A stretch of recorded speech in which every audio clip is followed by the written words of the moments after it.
गुरु प्यारी सात संगत जी, आज का बड़ा रूहानियत भरा सत्संग श्रवण करने जा रहे हैं। मनुष्य के जीवन में धर्म और आचार व्यवहार सरल शब्द योग सरल और सुगम है या सच्चे अर्थों में सहज योग है, परंतु मनुष्य को चाहिए कि उसके ऊंचे को भली प्रकार समझकर इसे अपनाए या आत्मा का सबसे जुड़कर अभ्यास के द्वारा उसमें लीन होकर उसके सहारे जाकर परमात्मा में समाने का मार्ग है। इसका श्रेय आत्मा साक्षात्कार तथा परमात्मा की प्राप्ति है। इस मार्ग को अपनाने वाले मनुष्य को इस ऊंचे से को समझना चाहिए तथा इससे साधारण संसार सुखों या सुविधाओं की प्राप्ति का साधन नहीं समझना चाहिए। परमात्मा की भक्ति के इस मार्ग को परमात्मा का ग्राहक बनकर अपनाना चाहिए। संसार और संसार के नाशमान पदार्थों का ग्राहक बनकर नहीं, परंतु दुनिया के आम लोग परमार्थ के सच्चे लक्ष्य और उद्देश्य को नहीं समझते। वे लोग और परलोक के सुखों की प्राप्ति को ही परमार्थ का श्रेय मान बैठते हैं। आज धर्म के ऊंचे आदर्शों को भूलकर लोग उसे संसारिक सुख समृद्धि की प्राप्ति का साधन मान बैठे हैं। हम संसार में एक की बिना पतवार की नौका के समान बहे जा रहे हैं। जिधर लहर जाती है हमें बहा ले जाती है। हम लकीर के फ़कीर बन बैठे हैं और अपने असली उद्देश्य को भूलकर रूढ़ियों और परंपराओं की धारा में लक्ष्यहीन बहे जा रहे हैं। शरीर और उसकी आवश्यकताओं से परे हमारा ख्याल ही नहीं आ जाता। यह आवश्यक है कि हम अपना लक्ष्य ऊंचा रखें। परमात्मा की प्राप्ति ही हमारा अंतिम ध्येय होना चाहिए। हमें रूढ़ी परंपरा और परपट की सच्चाई की समझना चाहिए और सच्चे परमार्थ की खोज में लगना चाहिए। अपने लक्ष्य और आदर्श को स्पष्ट रूप से अपने सामने रखना परमार्थ में सफल होने के लिए आवश्यक है। अपने अंतर में दृष्टि डालकर देखें कि हम क्या बनना चाहते हैं। जबान से तो हम परमार्थ की दौलत मांगते हैं, पर दिल में हम कुछ और ही चाहते हैं। बुद्धि कहती है कि परमार्थ अच्छी चीज़ है, यदि मिल जाए तो अच्छी बात है, परंतु मन और शरीर में डूबा पड़ा है। ऐसी अवस्था में हम सफलता की आशा कैसे कर सकते हैं। सबसे पहले हमारे सामने हमारा आध्यात्म लक्ष्य निश्चित स्पष्ट होना चाहिए और फिर चाहिए कि उस लक्ष्य की प्राप्ति के लिए तीव्र इच्छा। जब ऐसी अवस्था हो तब परमार्थ में उन्नति कुछ प्राप्ति की आशा हो सकती है। जिस मनुष्य में जीवन के रहस्य को वास्तव में जानने का विचार जाग उठा हो, उसी ही अपनी मनुष्य बनना चाहिए। मनुष्य में मनुष्यता या उत्तम गुण होना अत्यंत आवश्यक है। ऊपर से मनुष्य की शक्ल होने का सुंदर वस्त्र पहनने या अन्य बाहरी दिखावे करने से मनुष्य नहीं बन जाता। इसीलिए सही मायने में मनुष्य बनना चाहिए। मानवता के उत्तम गुण अपनाने चाहिए। सभी धर्मों में इन गुणों को अपनाने और जोर दिया गया है। प्रवृत्ति मार्ग में धर्म का प्रयोजन यह है कि हम सोच विचार कर ऐसे कार्य करें जिनसे हम जाति और समाज को मर्यादा में रहें या दूसरों का सहारा बनकर कर्म करें ताकि समाज छिन्न भिन्न हो जाए। प्रवृत्ति मार्ग में शारीरिक, पारिवारिक, सामाजिक और राजनीतिक कर्म भी शामिल है। इसी प्रकार निर्वृत्ति मार्ग का मार्ग ही अपना धर्म है। यह है चरित्र पवित्र वैराग्य। संतों के अनुसार केवल बाहरी त्याग सच्चा वैराग्य नहीं है। सच्चा वैराग्य है अंतर का बाहरी त्याग अथवा बाहरी वेशभूषा नहीं। साधारणतया देखने में आता है कि धन संपत्ति, घर बार आदि का त्याग करने वाले व्यक्ति के अंतर में सच्चे वैराग्य की भावना होती है। व्यक्ति के अंदर सच्चे वैराग्य की भावना नहीं होती तथा कभी कभी सच्चा रागहीन अथवा वैरागी मनुष्य संसारिक दृश्य से त्यागी नहीं होता। गुरु साहब समझाने की कोशिश की है कि हमें परिवार में रहते हुए, गृहस्थ जीवन में रहते हुए ही भगवान की भक्ति करनी है। हमें भगवा कपड़ा पहन लेने से जंगलों में बैठ जाना ही हमारी असली भक्ति नहीं है। आगे कहते हैं कि सच्चे वैराग्य के बिना बाहरी त्याग एक आडंबर है, परंतु बाहरी त्याग के बिना भी अंतर में सच्चा वैराग्य हो सकता है। संतों का वैराग्य बाहरी वेशभूषा नहीं बल्कि अंतर की को सच्ची भावना है। गुरु साहब समझाने की कोशिश की है कि वैराग्य भेष नहीं, हमें भगवान की भक्ति, अंदर में परमात्मा की खोज करनी है।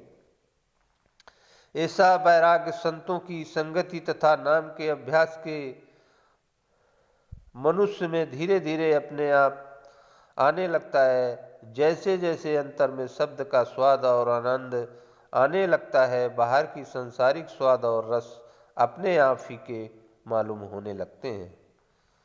संत मत प्रवृत्ति और निरत लोगों का सच्चा बोध प्रदान करता है तथा साधक में पवित्र आचरण तथा उत्तम मानवीय गुरुओं को जागृत करके उसे अंतर में जाने को प्रेरित करके परमात्मा से मिला सकता है। परमात्मा और उसकी दृष्टि से प्रेम करना, किसी का दिल न दुखाना प्रमुख धर्म है जो हर एक साधक के लिए आवश्यक है। वैसे शास्त्रों में धर्म और धर्म के और कई विशेष गुण माने हैं। वे हैं दया, संतोष, क्षमा, सत्य वचन, मृदु होता, तपदान, शील और ब्रह्मचर्य और सोच। जो इन गुणों से सुशोभित है वही उत्तम पुरुष माना जाता है। प्रत्येक साधक को इन गुणों का अपनाने का प्रयास करना चाहिए। साधक को चाहिए कि पूरे सतगुरु के मिल जाने पर अपने आप को उनके हवाले कर दे, तन मन धन उसको अर्पित कर दे और यह आज्ञा दे कि उसके पालन में लगा रहे। अपने अंदर शील और सदाचार के उत्तम गुण धारण करे। परमात्मा दयालु है और संत सतगुरु उसी से प्रकट होता है। अंत्य वे भी दया के रूप हैं। जिज्ञासु के मन में दया का भाव होना आवश्यक है। दयावान हृदय में धर्म की उत्पत्ति होती है। ऐसा मनुष्य कोमल हृदय प्रसन्न चित्त होता है। उसके अंतर में सारे संसार के लिए भलाई के विचार निकलते हैं। जिस दया का भाव है उसमें क्षमा का गुण भी आ जाता है। किसी की भूल और अपराध को क्षमा कर देने से क्लेश का बढ़ना रुक जाता है। दूसरे के भूलों की प्रसन्नता पूर्वक क्षमा कर सकने वाला मनुष्य ही मालिक और अपराधों की क्षमा की आशा कर सकता है। जो औरों को क्षमा नहीं कर सकता या स्वयं क्षमा का अधिकारी नहीं हो सकता। साधक को संत, संतोष और दया धारण करनी चाहिए, जो सब करनी का सार है। संतोष होने पर मनुष्य दूसरों की उन्नति देख कर भी अपने हाल पर संतुष्ट रहता है। उसकी नज़र किसी पराई दौलत की ओर नहीं जाती। वह अपने हाथों से परिश्रम करके गरीबी में सदा सुखी रहता है। संतोष के आने पर चाह मिट जाती है और वह चाह के साथ चिंता भी आ जाती है। जहाँ संतोष वास करता है वहाँ सब बरकत निवास करती है। जिज्ञासु को चाहिए कि सत्य को अपने अंदर में धारण करे। जिसमें सत्य का निवास हो वह सत्य का स्वरूप हो जाता है। जिसके अंतर में सत्य है उसका सब कार्य व्यवहार सच्चा होता है। इससे मनुष्य सदा निडर रहता है, परंतु वह आवश्यक है कि सच बोलने में दया का भाव बना रहे। किसी का दिल न दुखाया जाए। साधक के लिए सुशील, मधुर भाष और प्रसन्न चित्त होना आवश्यक है, जिन गुणों का दूसरों पर भी सात्विक प्रभाव पड़ता है।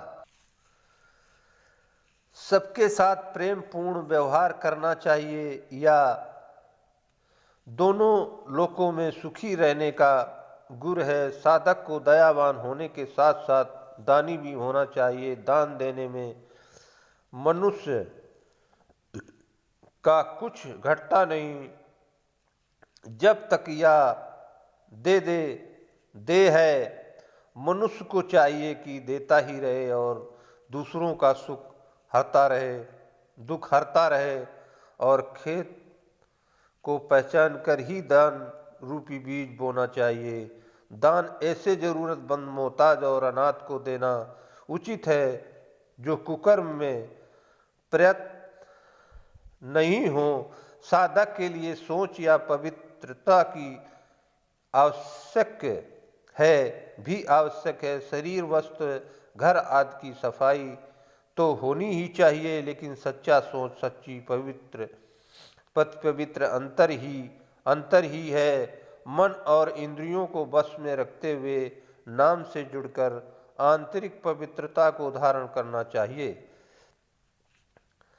नाम के अभ्यास के लिए नेक आचरण के साथ साथ नेक कमाई की भी जरूरत है। अत्यपूर्ण पवित्रता के शुद्ध व्यवहार, शुद्ध आहार और शुद्ध आचार, शुद्ध विचार अपनाने चाहिए।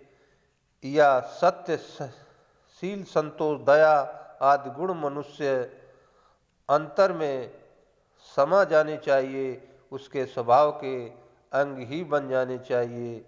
या तभी संभव हो सकेगा जब मनुष्य का अंतर सब प्रकार की वासनाओं से रहित होकर नाम के अभ्यास तथा सतगुरु भक्ति के द्वारा निर्मल हो चुका हो। तभी सतगुरु की संगति, उसका सत्संग और उनके आदेश के अनुसार किया गया सत्य या अभ्यास इन गुणों के विकास से सहायक होंगे।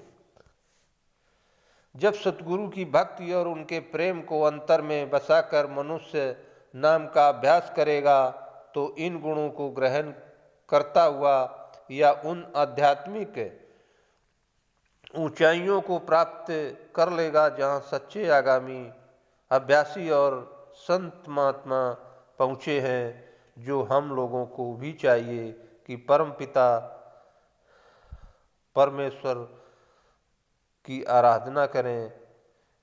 इसी के साथ ये सत्संग यहाँ पर समाप्त होता है। ऐसे ही सत्संग और साखियाँ सुनने के लिए सच वचन चैनल को सब्सक्राइब करें, लाइक करें और शेयर करें। राधा स्वामी जी।